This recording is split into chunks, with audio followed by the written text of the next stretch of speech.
एक आदमी गया भगवान के मंदिर में मान्यता मानने, हे प्रभु मुझे 50,000 का फायदा हो तो 5 रुपए का प्रसाद चढ़ाऊंगा। ले पहले ही चढ़ा दे। बोले पहले नहीं, ना हुआ फायदा तो 5 तो बेकार जाएंगे, जब हो जाएगा तब। संयोग से फायदा हो गया, अब गया प्रसाद चढ़े, सोचने लगा इसमें भगवान ने कराया फायदा क्या, ये तो चांस की बात है। फिर सोचा अगर भगवान ने कराया होगा तो फायदा होगा नहीं, चलो चढ़ा देते। लेकिन अब गया, सोचा कितना चढ़ाऊं, 5 के हिसाब से आए तो बहुत हुई है। तो उसने रेखा खींची है और बोला हे भगवान मैं पूरे के पूरे पैसे तुम्हारे चरणों में फेंक रहा हूं, चरणों में चढ़ा रहा हूं, और जो रेखा के उधर गिर जाए सो तुम्हारे, इधर गिर जाए सो हमारे। पर फेंकना तो अपने ही हाथ में था। ऐसी चतुराई से फेंके 2-4 सिक्के उधर बाकी इधर।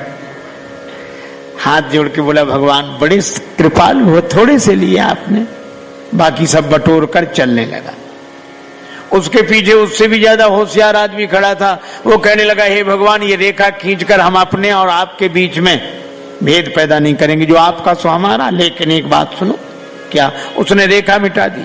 हे भगवान आप ऊपर रहते हैं, हे ऊपर वाले ये पूरे के पूरे पैसे ऊपर तुम्हारे नाम पर चढ़ाते हैं, जो ऊपर रह जाए सो तुम्हारे, जो नीचे गिरे सो हमारे।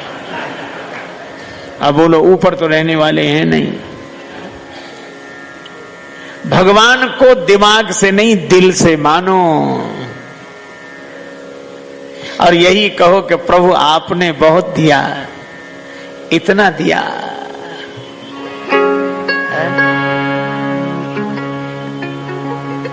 इतना दिया दाता ने मुझको जितनी मेरी औकात नहीं, इतना दिया दाता ने मुझको जितनी मेरी औकात नहीं। ये तो तेरा कर्म है दाता, मुझ में ऐसी बात नहीं। और घर छोड़ने की बातें सुनकर हम लोग इतने तैयार हो गए हैं कि भगवान से जुड़ने की बात हमें याद नहीं रहती। मन को भगवान से जोड़ने की तो बात हम सोचते ही नहीं, हम तो घर ही छोड़ने की बात सोचते हैं। हमारा जोर छोड़ने पे है। अच्छा जो छोड़ते हैं वे भी भैया ऐसे अद्भुत। तो एक सज्जन हमें मिले, वो जिसने घर छोड़ा गए ही नहीं। मैंने उनसे निवेदन किया, हमने कहा महाराज औरों के घरों में जाते हो कि नहीं? बोले जो बुलाता है सो जाते हैं। हमने कहा जब औरों के घरों में जाते ही हो तो उसी एक घर ने क्या बिगाड़ा था, जो क्या बिगाड़ा था उसने? बोले नहीं नहीं नहीं नहीं वो तो मैं छोड़ चुका, तो छोड़ दिया। और आज मालूम कितने दिन हो गए? आज हिसाब लगा के बताएं हमें 11 साल 6 महीने 3 दिन हो गए। इतना भी याद है कितना दिन हो गया छोड़े? हम नहीं जाते। तो हमने कहा क्यों नहीं जाते? अरे बोले हमारे सदग्रंथों ने, संतों ने कहा है छोड़ने के बाद अपने घर में नहीं जाना चाहिए, छोड़ने के बाद अपने घर में नहीं जाना चाहिए। तो हमने कहा कि छोड़ने के बाद भी अपना घर। अच्छा सोचो, छोड़ने के बाद भी अपना घर, फिर छोड़ा क्या है? छोड़ने के बाद भी घर अपना ही है। अरे इसका मर्म समझें। कबीरदास जी ने कहा कबीरा खड़ा बाजार में लिए लुकाठी हाथ, जो घर फूंके अपना चले हमारे साथ। जो घर में आग लगाए हमारे साथ चले, मसाल लिए खड़े हैं। तो एक आदमी ने कहा हमें दो मसाल। चला घर फूंकने। कबीरदास जी बोले होश में जाना? बोले हाँ होश में जाना। अपने ही घर फूंकना? बोले हाँ अपने ही फूंकेंगे। बोले तुम्हें पता है? बोले हाँ पता है, जाओ। अब रास्ते में वो सोचने लगा कि अपना घर फूंके हैं, लेकिन मंदिर में तो हम रोज कहते हैं तन मन धन सब तेरा। हे भगवान तन भी तुम्हारा, मन भी तुम्हारा, धन भी तुम्हारा। तो भगवान का है कि हमारा है? और हम फूंकने जा रहे हैं। लौटकर बोला कि महाराज समझ में नहीं आता कि भगवान का है कि हमारा, हम फूंकने जा रहे हैं। कबीरदास जी बोले अब तुम समझ गए, यही फूंकना है जिसे तुम अपना मानते हो उसे भगवान का मानने लगो, यही फूंकना है, हमारा नहीं है। अच्छा, फिर एक अजीब बात है, जब हमारा है ही नहीं तो हम त्यागने वाले कौन होते हैं? हमारा हो तब तो छोड़ें, या हमारा है ही नहीं, है ही भगवान का, तो छोड़ने की जरूरत क्या है? बस ये याद बनी रहे कि हमारा नहीं है, भगवान का है। भगवान कहते हैं इसी में कल। इसी तरह की वीडियो देखने के लिए हमारे चैनल को सब्सक्राइब करें और बेल आइकॉन को ऑल पर सेट करें। लगभग 40 वर्ष पूर्व की घटना है। श्रीधाम वृंदावन में एक संत घूमते थे। उन्हें देखकर कोई यह नहीं कहता था कि स्वामी जी आ रहे हैं,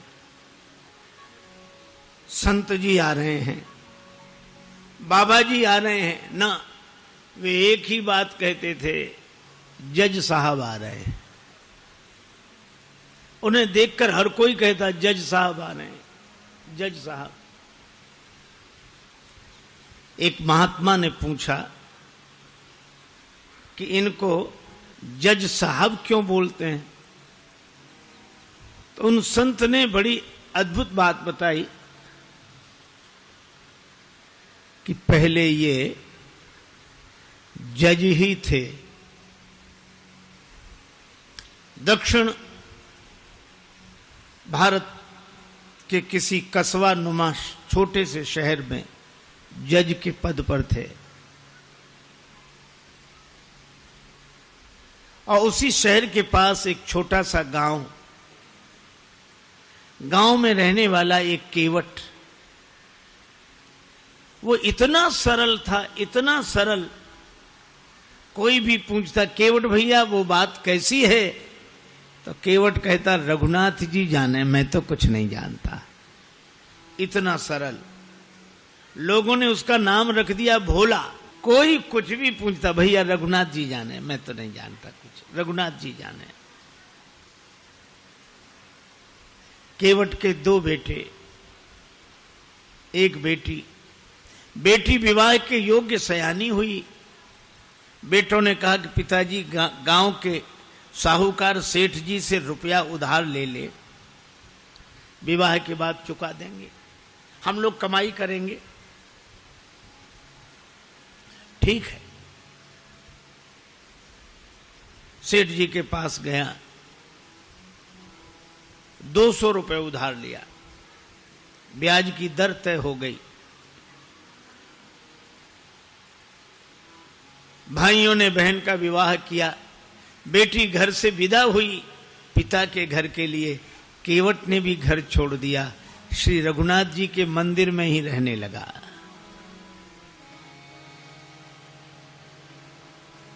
बस उसको तो रघुनाथ जी ही सब कुछ। जाऊं कहां तजी चरण तुम्हारे,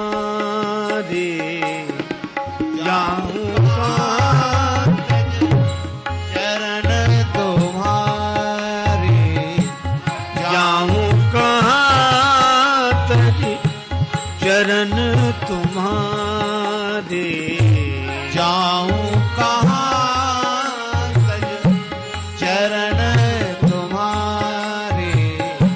काको नाम पतित पावन जग, काको नाम पतित पावन जग, केही अति दीन पियारे।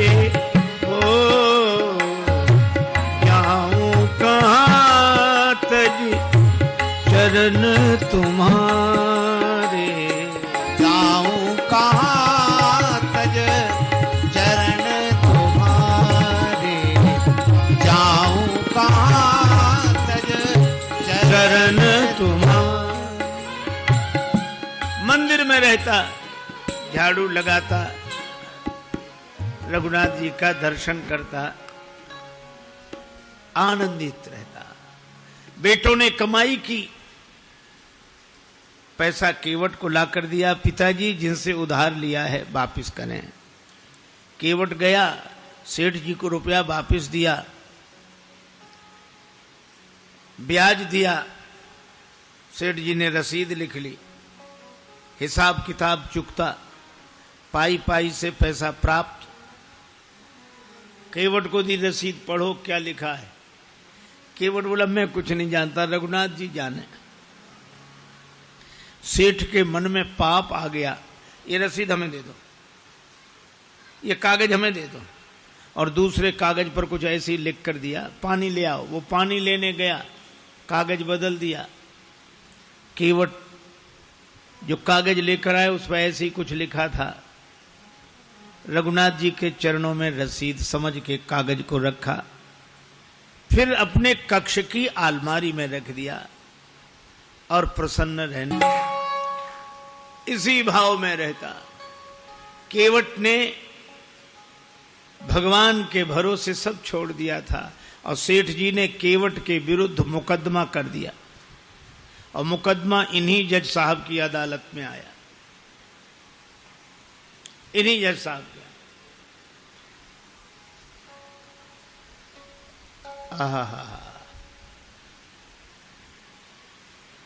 तारीख पर केवट उपस्थित हुआ। जज साहब ने कहा, केवट तुमने सेठ जी से रुपया उधार लिया था? हाँ हुजूर, लिया था।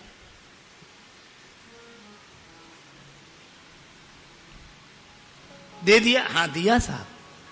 कोई प्रमाण है? ये रसीद। जज साहब ने देखा, बोले इससे तो सिद्ध नहीं होता कि तुम रुपया दे चुके हो। केवट रोने लगा, हुजूर माई बाप हम तो इसी को सब कुछ समझे थे। जज साहब को दया लगी, अच्छा रो मत, तुम ये बताओ जब तुमने सेठ जी को रुपया वापस दिया तब तुम्हारे और सेठ जी के बीच में कोई और था? केवट उसी सहजता में बोला कि हमारे और सेठ जी के बीच में उस समय सिवा रघुनाथ जी के कोई नहीं था। उसने लिया रघुनाथ जी का नाम और जज साहब ने समझा रघुनाथ जी इनके गांव के रहने वाले कोई सज्जन होंगे। अच्छा तुम जाओ, अगली तारीख को आना। जज साहब ने अपने खर्चे से सम्मन जारी कर दिया रघुनाथ जी के नाम। अब चपरासी पूरे गांव में घूमे, मजे की बात, रघुनाथ जी नाम का कोई आदमी नहीं था वहां। किसी ने कहा रघुनाथ जी का मंदिर जरूर है। चपरासी बोला वही बताओ। मंदिर पर गया, पुजारी जी बाहर बैठे सीताराम सीताराम सीताराम सीताराम सीताराम कर रहे थे और जो चपरासी ने देखा, पुजारी जी से बोला रघुनाथ जी का मंदिर यही है? पुजारी जी बोले हाँ। तो ले लो। अब पुजारी जी ने जो देखा कि सम्मन, मन में सोचने लगे जब भगवान ने मंगा ही लिया है तो हम वापस काहे को करें। हस्ताक्षर पुजारी जी ने कर दिए। चपरासी समझा कि यही रघुनाथ जी हैं और सम्मन रघुनाथ जी के चरणों में रखते हुए पुजारी जी ने कहा कि वाह प्रभु क्या लीला है, भक्त जो न कराएं सो थोड़ा। आपके लिए मुकुट कई बार आया, पोशाक कई बार आई, हार कई बार आए, अरे पैजनी करधनी कई बार आई होगी, लेकिन सम्मन पहली ही बार आया होगा। केवट से कहा कि तूने रघुनाथ जी का नाम क्यों लिखा दिया वहां? केवट बोला जब सब जगह रहते तो वहां भी थे, झूठा काहे को लिखा दिया। अब रघुनाथ जी जाने। हरि बिन संकट कौन निवारे, हरि बिन संकट कौन निवारे, हरि बिन संकट कौन निवारे, हरि बिन संकट कौन निवारे। साधनहीन मलिन दीन में जाऊं कहीं के द्वारे, या अनाथ की लाज आज रघुनाथ जी हाथ तुम्हारे, रघुनाथ जी हाथ तुम्हारे, हरि बिन संकट कौन निवारे।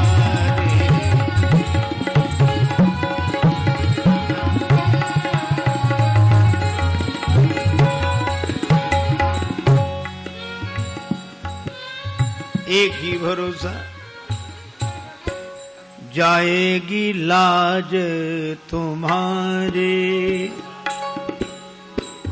जाएगी लाज तुम्हारी, नाथ मेरो कहा बिगड़े गो, जाएगी लाज तुम्हारी।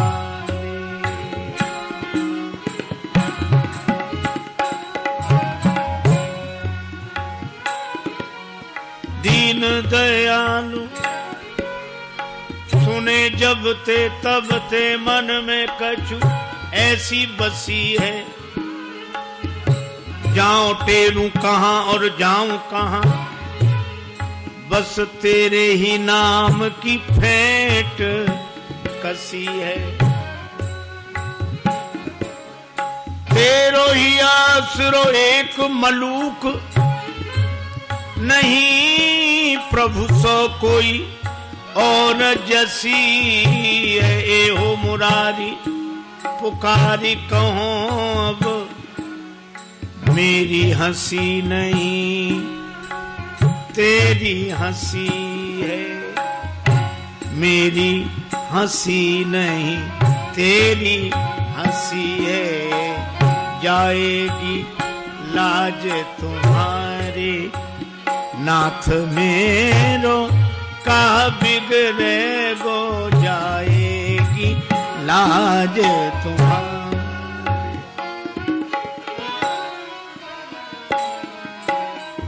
वह निश्चिंत रहता है। अब राम जी जाने मंदिर में झाड़ू लगाए तो रघुनाथ जी की तरफ देखे, बर्तन मांजे तो रघुनाथ जी की तरफ देखे। जीवन ऐसा बस राम जी के चरणों में समर्पित। तारीख के एक दिन पहले पुजारी जी ने कहा, केवट जाइए जरूर, उसका आपके अलावा और कोई नहीं है। क्या जाए, इनकी बैठक में रखा हुआ रजिस्टर मंगाया जाए। उस रजिस्टर में वो रसीद अब तक सुरक्षित है। सर्वांतरयामी भगवान से क्या छिप सकता था। चपरासी को भेजा गया, रजिस्टर मंगाया गया और रसीद मिल गई। सेठ जी दंडित हुए, केवट भाई जित बरी हुआ, गवाह महाराज तो चले ही गए थे। अपने चैम्बर में जज साहब ने केवट को बुलाया। केवट एक बात पूछे। हाँ पूछिए हुजूर। ये रघुनाथ जी कहां रहते हैं? केवट ने कहा, हुजूर यहां हम रहते हैं। तो तुम कहां रहते हो? कहां जा रघुनाथ जी रहते हैं। तो तुम दोनों एक ही गांव के रहने वाले हो? अरे गांव एक ही जगह के, एक ही जगह के। कौन है ये तुम्हारे गांव के? अरे सरकार, पढ़े लिखे लोगों को समझाना मुश्किल होता है। अरे ये वो हैं जिनका मंदिर है। मंदिर के पुजारी तो लग नहीं रहे थे, और मंदिर इन्होंने बनवाया हो ऐसी हैसियत नहीं दिख रही थी। केवट ने कहा, हुजूर ये वही हैं जो मंदिर में बैठे हुए हैं। जय हो जय हो। मंदिर में विराजमान है ये। अब जज साहब चौंके, चपरासी को बुलाया। चपरासी कांप रहा था। हुजूर जिस आदमी ने हस्ताक्षर किए थे वो ये नहीं था। जब सारा रहस्य पता लगा तो जज साहब रोने लगे। रोते रोते बंगले पर गए। लोगों ने पूछा, क्या बात है, रो क्यों रहे हो? तो उन्होंने यही कहा, शुक सारद नारद शेष गणेश, सुख सारद नारद शेष गणेश, के नहीं ध्यान में आते रहे, सोई आज विनीत अदालत में केवटा के गवाह कहाते रहे।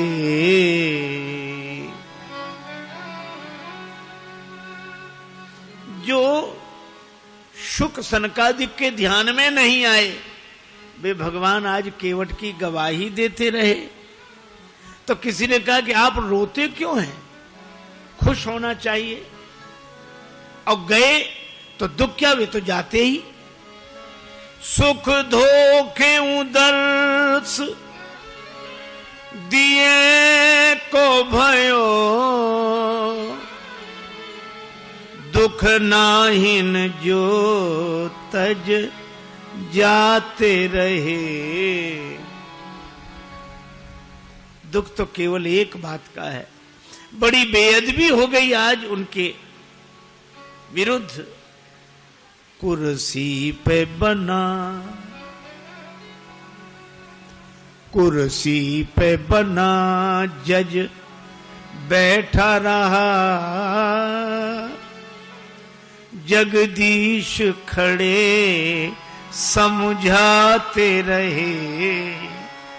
कुर्सी पे मैं कुर्सी पर जज बना बैठा रहा, और जिनकी अदालत में एक दिन सबको उपस्थित होना पड़ेगा वे भगवान खड़े खड़े गवाही देते रहे। ऐसा भाव भरा रोते रहे। पद से इस्तीफा दे दिया, साधु बनकर वृंदावन आ गए। वृंदावन आकर भी भगवान के मंदिर के अंदर नहीं जाते थे, सड़क पर बाहर से ही धूल माथे पर चढ़ा लेते। क्यों? यही सोचते थे, आ तो गया हूं मगर जानता हूं तेरे दर पे आने के काबिल नहीं हूं। आ तो गया हूं मगर जानता हूं तेरे दर पे आने के काबिल नहीं हूं। आ तो गया हूं मगर जानता हूं तेरे दर पे आने के काबिल नहीं हूं। तेरी मेहरबानी कहे बोझ इतना जिसे मैं उठाने के काबिल नहीं हूं। तेरी मेहरबानी कहे बोझ इतना जिसे मैं उठाने के काबिल नहीं हूं। आ तो गया हूं मगर जानता जमाने की चाहत ने मुझको भुलाया, तेरा नाम मेरी जबां पे न आया। खतावार हूं मैं, गुनाहगार हूं मैं। खतावार हूं मैं, गुनाहगार हूं मैं। तुझे मुंह दिखाने के काबिल नहीं हूं।